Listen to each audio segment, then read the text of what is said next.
تیسرا مسئلہ ہے صلی اللہ علیہ وسلم پر جادو کا کوئی اثر ثابت ہے یا نہیں. اس میں علماء کی تو مختلف آراء ہیں. اس چیز پہ علماء متفق ہیں. جس طرح کسی نبی پر جنون کی حالت ثابت کرنا کفر ہے، کسی نبی کو جادو سے مغلوب ماننا یہ کفر ہے. اسی طرح نبی کریم صلی اللہ علیہ وسلم کے لیے جادو کا ایسا اثر ماننا کہ جنون کی کیفیت ہو یا نوع من الجنون ہو کسی درجے میں، یہ نظریہ بالکل کفریہ نظریہ ہے. باقی رہ گیا طبی اثر. اس میں ہماری تحقیق یہ ہے کہ نبی کریم صلی اللہ علیہ وسلم پر جادو کا کوئی اثر نہیں ہوا کسی طرح بھی.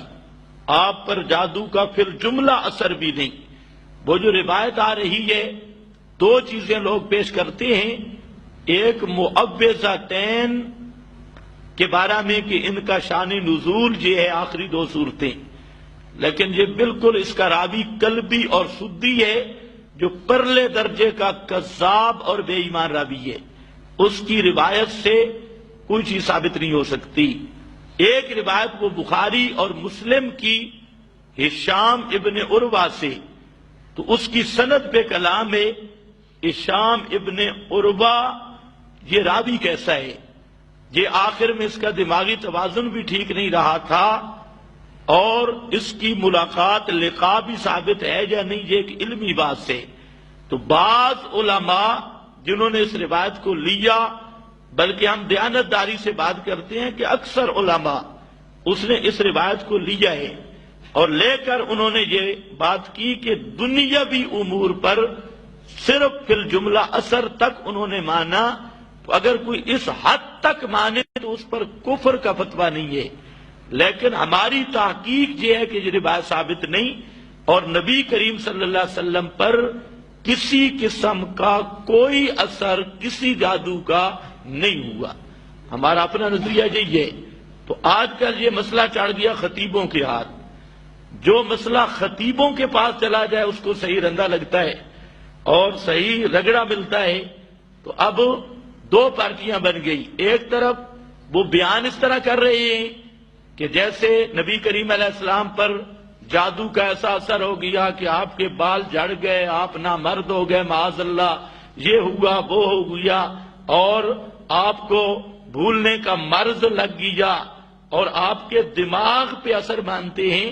تو یہ دماغ پر جو اثر مانے گا یہ تو ایک قسم کا جنون ہے. اور اللہ نے فرمایا ما انت بنعمت ربک بمجنون. قرآن نے صاف کہہ دیا کہ پیغمبر کو کسی قسم کا کوئی جنون ہو سکتا ہی نہیں ہے، پیغمبر جنون سے پاک ہے.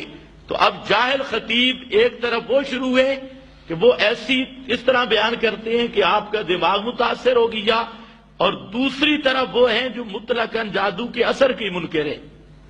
وہ کہتے ہیں جادو کا اثر ہے ہی کوئی نہ، اور نبی پر جادو کا کوئی فی الجملہ اثر بھی کفر ہے. تو یہ دونوں گمراہ کون رائے ہیں. اصل بات یہ ہے، تحقیق یہی ہے کہ جادو کا اثر ہے لیکن بإذن اللہ، اور پیغمبر پر ایسا اثر نہیں ہو سکتا جس سے وحی نبوت متاثر ہو.